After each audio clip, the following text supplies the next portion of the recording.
मैं रोहित कुमार आपका स्वागत करता हूं इंडिया के सबसे बड़े education channel wifi study which is a part of an academy. तो सुबह 9 बज चुके हैं और आप जुड़ चुके हैं रोहित सर के साथ। कौन कौन जुड़ चुका है? Welcome, good morning. Hitesh, Meena, पहली बार नाम देखा, रुपेश, नितेश, मनीष, सोनू, वर्षा, मुकेश मुंडा। चलो जितने डेडमैन, तृष्णा, जितने लोग जुड़े हैं सबको एक बार फिर से वार्म वेलकम। और आज फिर से हम लोग चलेंगे प्रीवियस ईयर पेपर पे, फिर से हम लोग देखेंगे प्रीवियस ईयर पेपर को। चलिए, तो आप जितने लोग देर से जुड़े हैं एक बार दिखा बता दो जरा, आवाजें आ रही है हमारी?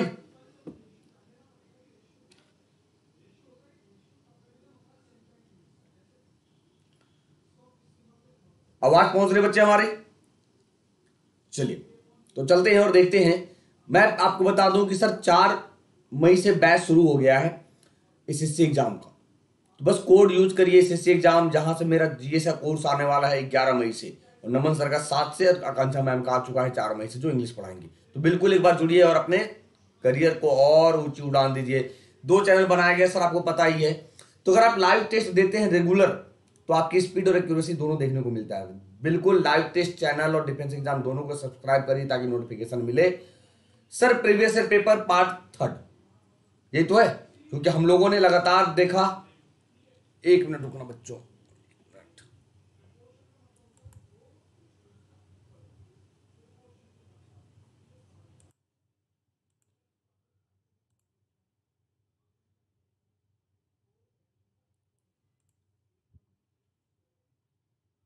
1 मिनट बच्चों होल्ड करना।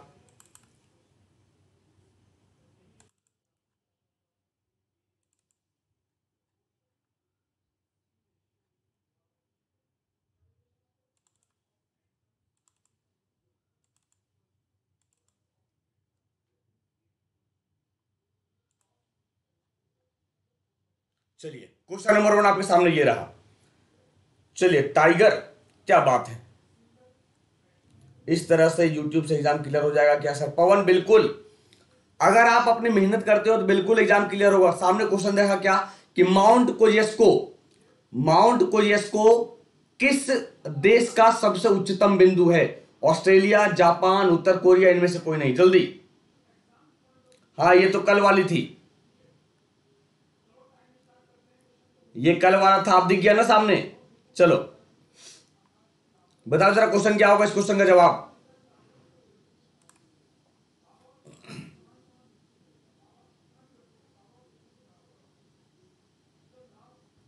तो क्या सर ये ऑस्ट्रेलिया का सबसे उच्चतम बिंदु है? माउंट कोजेस्को कहां का हाईएस्ट पॉइंट है? ऑस्ट्रेलिया का है। जैसे अगर मैं इंडिया की बात करूं सर, तो इंडिया का सबसे उच्चतम हाईएस्ट पॉइंट क्या हो जाएगा? K2 काराकोरम। अगर काराकोरम ऑप्शन नहीं है तो हम कंचनजंगा मानते हैं। यही तो है दोनों ऑप्शन। अगर एशिया की बात करेंगे, एशिया का सबसे उच्चतम बिंदु क्या होगा? तो सर माउंट एवरेस्ट, या पूरे वर्ल्ड का माउंट एवरेस्ट।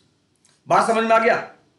तो कहां का? ये ऑस्ट्रेलिया का है। यानी सर माउंट कोसिस्को समुद्र तल से 2228 मीटर की ऊंचाई पर ऑस्ट्रेलिया का सबसे ऊंचा पर्वत है। तो आपको करना क्या है कि जितने कॉन्टिनेंट हैं, जितने महाद्वीप हैं, उन सब की जो हाईएस्ट पॉइंट है, ये सब आपको क्या करना होगा? एक जगह इकट्ठे लिख लेना बच्चों। बिल्कुल मेरी बात समझना कि सातों महादेश की उच्चतम बिंदु जो है, सातों महादेश की जो उच्चतम बिंदु है, उसे आप क्या कर लो, उसे आप एक जगह इकट्ठे लिख लो, ताकि क्या होगा, लास्ट समय में याद रखने में सुविधा होगा। ठीक है। क्वेश्चन नंबर 2, 2014 में चुनी गई लोकसभा वह कौन सी लोकसभा थी? 11वीं, 13वीं, 16वीं, 17वीं? Question number 2। ग्रुप डी की क्लास क्यों नहीं ले रहे रवि? ग्रुप डी की क्लास की बात करें तो सर हमारी क्लासेस ना अनअकैडमी पे हो गई है बिल्कुल फ्री। 4 से 5 आप जुड़ो अनअकैडमी पे, जहां मैं रेगुलर पढ़ाऊंगा आपको फ्री। ठीक है बच्चे?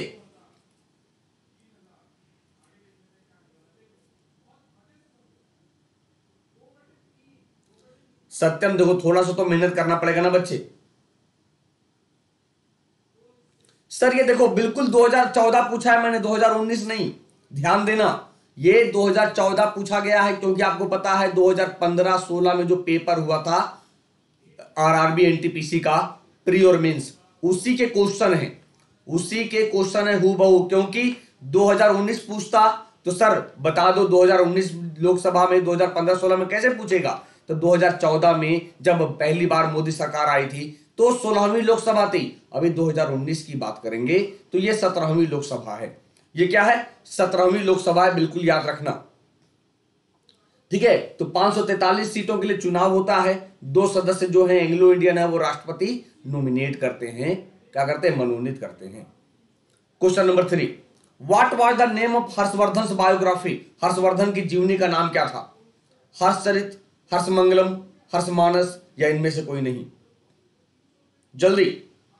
क्वेश्चन नंबर 3 की बात करेंगे तो हर्षवर्धन की जीवनी का नाम क्या है? हर्षचरित, जिसे बाणभट्ट ने लिखा था, जिसे बाणभट्ट ने लिखा। अब जरा बताना कमेंट बॉक्स में कि हर्षवर्धन ने कौन कौन सी पुस्तकें लिखी है?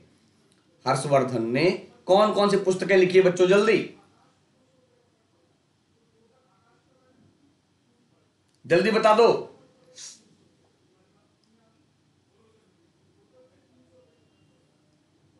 हर्षवर्धन ने कौन कौन सी पुस्तकें लिखी है? सर हम लोग रेलवे में सफर करते हैं, पीएनआर नंबर याद रखते हैं।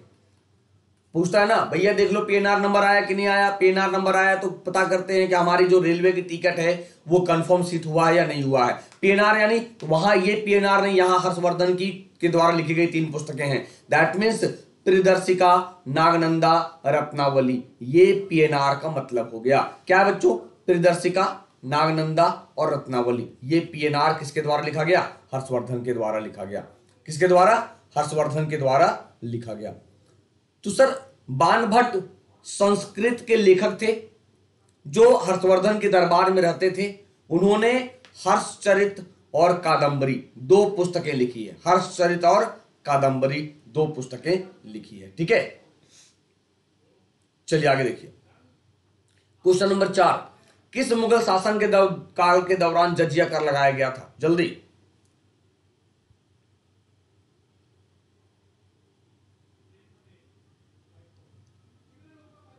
किस मुगल के शासनकाल के दौरान जजिया कर लगाया गया था? तो आपको पता है कि अकबर जो हटाया है औरंगजेब ने इंपोज कर दिया। अकबर झरोखा दर्शन शुरू करता है, औरंगजेब हटा देता है।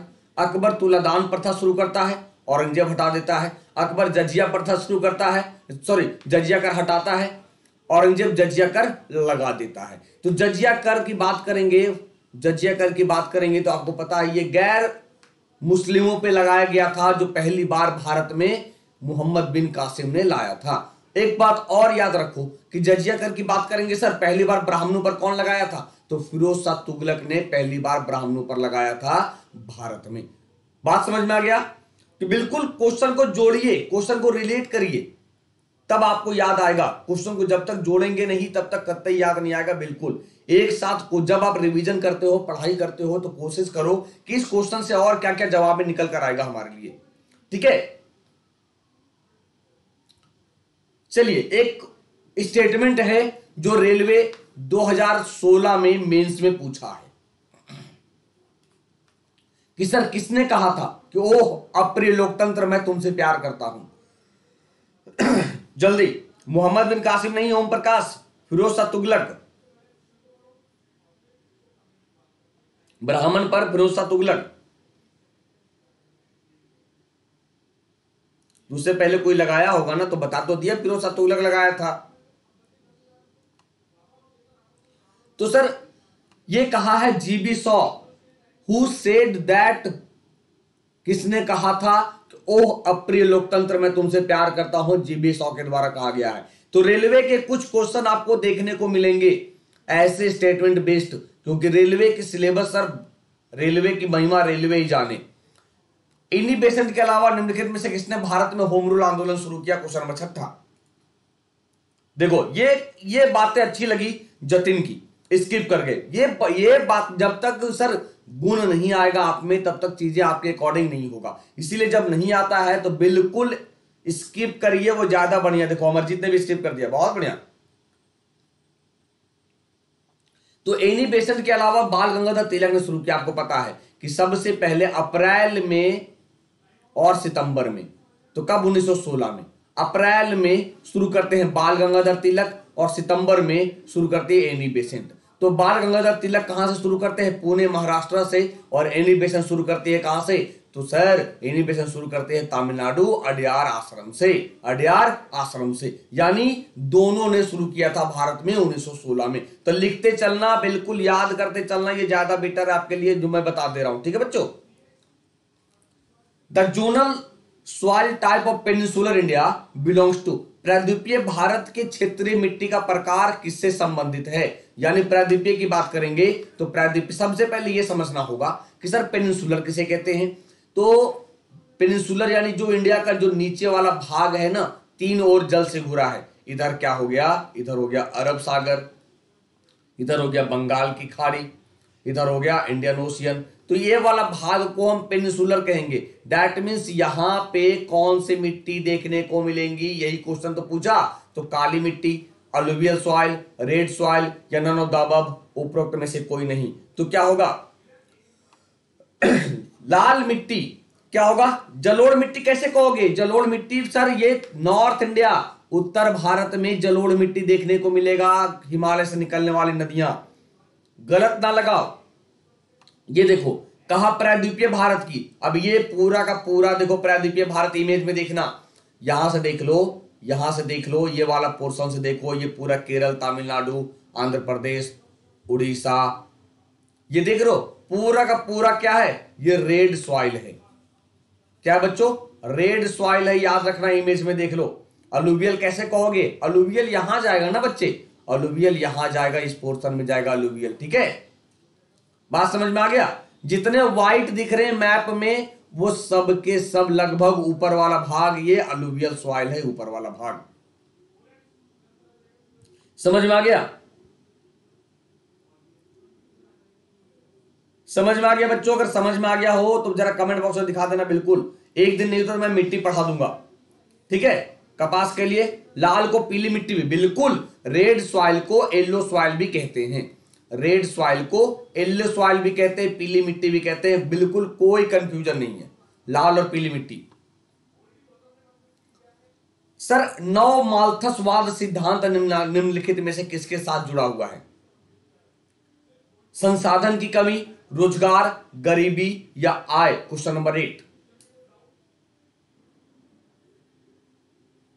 अनअकैडमी पे उदित,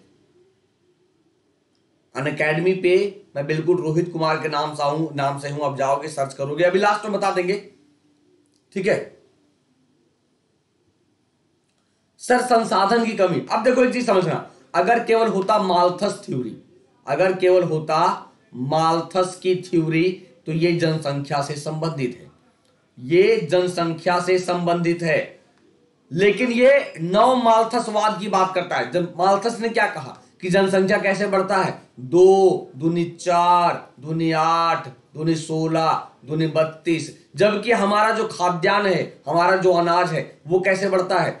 1 गुने 2 गुने 3 गुने 4 गुने 5 ऐसे बढ़ता है। तो जब ये आगे चलकर ये सिद्धांत आया, थ्योरी आया, तो कहा सर जनसंख्या इस गति से बढ़ेगा तो संसाधन क्या होगा? संसाधन में कमी देखने को मिलेगी, संसाधन में कमी देखने को मिलेगी। बिल्कुल समझना मैं कहना क्या चाह रहा हूं कि जब माल्थस ने क्या कहा तो माल्थस की थ्योरी जनसंख्या से रिलेटेड है, और नव माल्थसवाद की बात करेंगे तो रिसोर्स स्कैरसिटी, संसाधन की कमी है, संसाधन की कमी है। ठीक है, तो वर्तमान और भविष्य की जनसंख्या के लिए संसाधनों को सुनिश्चित करने के लिए जनसंख्या नियंत्रण कार्यक्रम की वकालत की। क्या कहा? तो उपाय क्या है इसका? बोला कोई उपाय नहीं। क्या उपाय करना होगा? सर पॉपुलेशन को कंट्रोल करिए। पॉपुलेशन को जब तक कंट्रोल नहीं करेंगे तब तक हम अपने संसाधन को बचा नहीं पाएंगे। समझ में आ गया? समझ में आ गया बच्चे? आगे देखो, लोकप्रियता संप्रभुता की वकालत किसके द्वारा की गई है? सॉरी, लोकप्रिय संप्रभुता की वकालत किसके द्वारा की गई है? Rousseau, John Locke, Thomas Hobbes, इनमें से कोई नहीं। एसएससी छोटू, एसएससी कैटेगरी में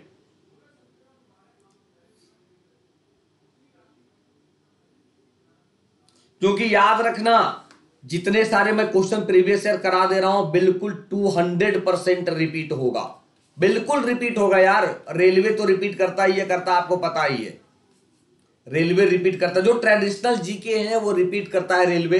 तो बिल्कुल, किसने कहा? थॉमस हॉब्स ने कहा। किसने? थॉमस हॉब्स ने कहा कि लोकप्रिय संप्रभुता की वकालत किसने किया? हॉब्स ने किया। ठीक है, आगे देखो, जब एक अर्थव्यवस्था में मांग में कमी होती है तो क्या होता है? जब एक अर्थव्यवस्था में मांग में कमी होगी, समझना, कहा मांग में कमी होने के बाद क्या होगा? स्थिरता आ जाएगा। सर मांग बढ़ ही नहीं रहा है, मांग में कमी हो गया, मांग में कमी हो गया, दैट मीन्स सप्लाई तो कर रहे हैं हम, सप्लाई तो कर रहे हैं,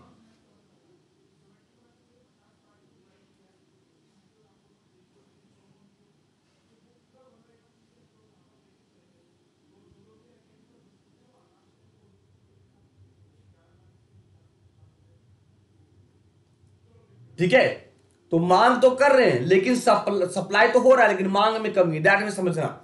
सर स्थिरता एक ऐसी स्थिति है जो एक अर्थव्यवस्था के भीतर देखने को मिलता है। कैसे?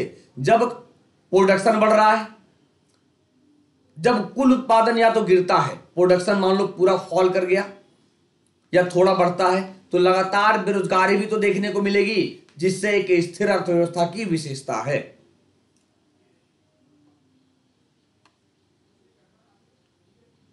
कौन सी? क्यों नहीं होगा? मंदी। देखो मंदी की बात करेंगे बच्चे तो पैसा आपके पास है, पैसा मंदी में क्या होता है? देखो अभी पैसा तो आपके पास है, रोजगार बिल्कुल खत्म हो गया, रोजगार बिल्कुल खत्म हो गया। अभी जैसे कोरोना आएगा ना, कोरोना जैसे देखने को मिलेगा, ये स्थिति देखने को मिलेगी, रिसेशन, ये स्थिति देखने को मिलेगी। ये स्थिति ऐसी है कि सर आपके पास पैसा है लेकिन खरीदने की इच्छा नहीं है।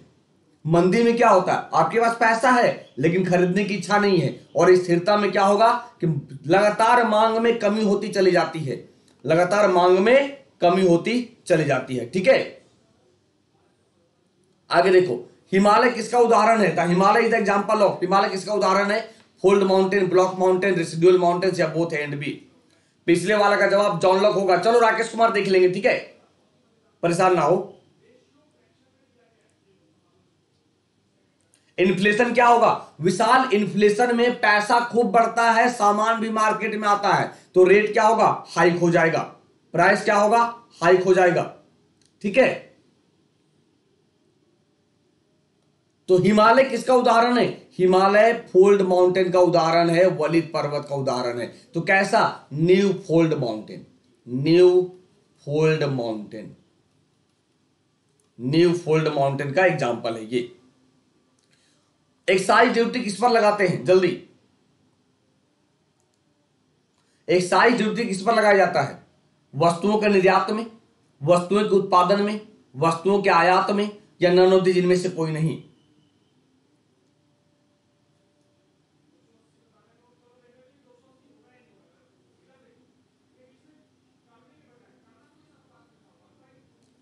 उत्पादन शुल्क किस पर लगेगा? वस्तुओं के उत्पादन पे, प्रोडक्शन ऑफ गुड्स पे एक्साइज ड्यूटी लगेगा। यानी सर एक प्रकार का ऐसा टैक्स है जो देश के अंदर जितने भी गुड्स का जो प्रोडक्शन होगा, वस्तुओं का उत्पादन होगा, उस पर लगेगा, या उस वस्तु के उत्पादन पर या सेल पर, बिक्री पर भी लगता है एक्साइज ड्यूटी। बात समझ में आ गया?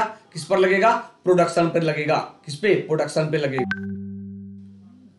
सरदार सरोवर बांध की बात करेंगे तो किस नदी पर बनाया गया है? बिल्कुल सबसे आसान सवाल अब तक का। तो सरदार सरोवर बांध सर नर्मदा नदी पर बनाया गया है। किस पे? नर्मदा नदी पर बनाया गया है सरदार सरोवर बांध। जरा बताइए कमेंट बॉक्स में, सरदार सरोवर बांध या सरदार सरोवर आंदोलन से जो था, उस सरदार सरोवर बांध आंदोलन से कौन जुड़ी है?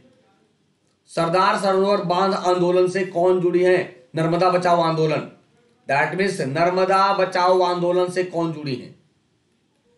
नर्मदा बचाओ आंदोलन से कौन जुड़े हैं? जल्दी, नर्मदा बचाओ आंदोलन से मेधा पाटेकर जुड़ी हैं। कौन जुड़ी हैं? मेधा पाटेकर जुड़ी हैं, याद रखना। नर्मदा नदी घाटी सबसे बड़ी पश्चिम की बहने वाली नदी है, यानी पश्चिम दैट में बात करें सर यहां गिरेगा कहां? तो आप अरब सागर की बात कर लो या खंभात की खाड़ी की बात कर लो, खंभात की खाड़ी की बात कर लो, जिसे मध्य प्रदेश की लाइफ लाइन कहते हैं, मध्य प्रदेश की लाइफलाइन कहते हैं। ठीक है, लॉरेंज वक्र, लॉरेंज जो कर्व है वो ग्राफिकल रिप्रेजेंटेशन है किसका? पॉपुलेशन का, अनएम्प्लॉयमेंट का, इनकम डिस्ट्रीब्यूशन का, या none of the above. Question number 14,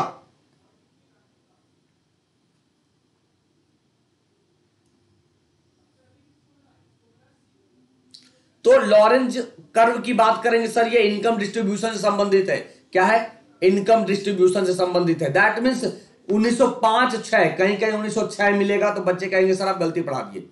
Lorentz वक्र की बात करेंगे 1905-6 में अमेरिकी अर्थशास्त्री मैक्स लॉरेंज द्वारा विकसित आय असमानता या धन असमानता का चित्र बनाया गया था। बिल्कुल ऐसे करके दिखाया गया था। तो ये किससे? इनकम डिस्ट्रीब्यूशन से संबंधित है। Which of the following is a tertiary activity? निम्नलिखित में से क्या एक तृतीयक गतिविधि है? जल्दी क्वेश्चन नंबर 15। आज कई सारे क्वेश्चन आपको इकोनॉमिक्स के मिले होंगे। सर एक ही क्वेश्चन रेलवे पूछता है इकोनॉमिक्स का, लेकिन रुला देता है। बिल्कुल ये देखना, बिल्कुल रुला देता है वो। तो क्या होगा कि क्या एक तृतीयक गतिविधि है? बिल्कुल समझना। देखो सर, अगर मैं प्राइमरी सेक्टर की बात करूं, प्राइमरी सेक्टर में एग्रीकल्चर आएगा, तो डेयरी भी है, ये किसमें आएगा? Agriculture and animal husbandry. फिर डेयरी से निकला दूध, निकला दूध से हमने क्या किया? पनीर तैयार किया, मक्खन तैयार किया। तो ये मक्खन कहां जाएगा? मैन्युफैक्चरिंग में। बात समझ रहे हो? गेहूं हमने यहां से एग्रीकल्चर में गेहूं तैयार किया, खेती किया, गेहूं से हमने ब्रेड बनाया मैन्युफैक्चरिंग में, ये सेकेंडरी है। ये प्राइमरी एग्रीकल्चर, ये सेकेंडरी। और जो थर्ड है वो व्यापार होगा। क्या होगा? व्यापार होगा या सर्विस होगा, या सर्विस होगा, याद रखना, या सर्विस होगा। और कैसे कहोगे? और कैसे कहोगे? इसे आप अलग कर लो ना कि एनिमल हस्बेंड्री, डेयरी की बात करेंगे।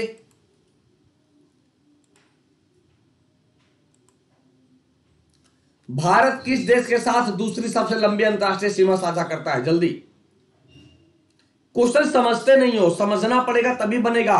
क्या कहा? प्राइमरी में क्या आएगा, सेकेंडरी में क्या आएगा, फिर थर्ड में क्या आएगा। ये अगर समझ में आएगा, कॉन्सेप्ट बनेगा, तो कभी गलती नहीं करोगे।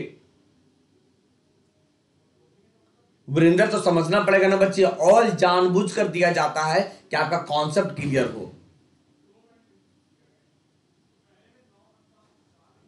भारत किस देश के साथ दूसरी सबसे लंबी अंतरराष्ट्रीय सीमा साझा करता है? तो सर याद करो ना, बचपन में एमबीए किया, बताया था तो था ट्रिक। बचपन में एमबीए किया। बांग्लादेश वालों सुधर जाओ। बांग्लादेश पहला, चाइना दूसरा, पाकिस्तान तीसरा, नेपाल चौथा, में से कोई मतलब नहीं। फिर म्यांमार पांचवा, भूटान छठा, अफगानिस्तान सातवां। यानी टोटल जो लैंड बाउंड्री है 7 देशों से लगता है। तो पहले पे बांग्लादेश, दूसरे पे चीन, चौथे पे नेपाल, चौथे पे नेपाल। क्या होगा? चाइना इज राइट, चीन इज राइट, चाइना सही होगा। बिल्कुल याद रखना। डेविस कप किससे संबंधित है? डेविस कप किससे संबंधित है? हॉकी, फुटबॉल, टेनिस या बैडमिंटन? Question number 17। आप लोग तुक्का बहुत मारते हो ना, दिक्कत यही हो जाता है। तुक्का क्यों मारते हो? नहीं आता है, बिल्कुल स्किप करिए। नेगेटिव का खेल है, नेगेटिव वाले एग्जाम में बहुत रूल आएगा आपको। तो डेविस कप की बात करेंगे तो टेनिस से संबंधित है। किससे? टेनिस से संबंधित है, याद रखना। किसे व्हाइट गोल्ड कहते हैं? Which of the following is known as white gold? श्वेत सोना के रूप में किसे जानते हैं? तो श्वेत सोना के रूप में हम कपास को जानते हैं। किसे जानते हैं बच्चों? कपास में। कपास की बात करेंगे तो सिंधु घाटी सभ्यता में, जब विश्व में सबसे पहले कपास कहां देखने को मिला? Indus valley civilization, Indus valley civilization में। कपास की खेती कहां? तो सर काली मिट्टी, ब्लैक सॉइल, जिसे हम रेगुर मिट्टी भी कहते हैं, रेगुर सॉइल भी कहते हैं, रेगुर सॉइल भी कहते हैं। सांगपो, सांगपो की बात करेंगे, तिब्बत के लिए दूसरा नाम है। यानी किस नदी को तिब्बत में सांगपो के नाम से जानते हैं? तो क्या होगा? ये बिल्कुल आसान सा सवाल। सर सांगपो हम ब्रह्मपुत्रा को कहते हैं, सांगपो ब्रह्मपुत्रा को कहते हैं। कहां? तिब्बत में। अगर बात करें तिब्बत में इसे यारलुंग सांगपो कहते हैं, चीन में यारलुंग जांगबो जियांग, यारलुंग जांगबो जियांग के नाम से जानते हैं, भारत में ब्रह्मपुत्रा के नाम से, और बांग्लादेश में जमुना के नाम से। बांग्लादेश में जमुना के नाम से जानते हैं। मई के पहले मंगलवार को किस दिन के रूप में मनाया जाता है? World athletics day, world health day, world haemophilia day या वर्ल्ड अस्थमा डे? तो मई के पहले मंगलवार की बात करेंगे तो सर इसे हम मनाते हैं विश्व अस्थमा दिवस। किस रूप में मनाते हैं? विश्व अस्थमा दिवस। तो ये था आज का सेशन, कैसा लगा? और अब तक आप अनअकैडमी पे नहीं जुड़ पाए हो तो बिल्कुल जुड़िए बाबा 10 के साथ। जिस भी एग्जाम की तैयारी करते हो आप, जिस भी एग्जाम की, चाहे वो पीसीएस हो, बैंक हो, एसएससी हो, बाबा 10 यूज करेंगे 10% का रिबेट मिलेगा। तो बेसिक क्लास के लिए भी जुड़ सकते हैं, और जुड़ने का तरीका सर बिल्कुल सिंपल है, बाबा 10 कोड यूज करना, रेफरल कोड में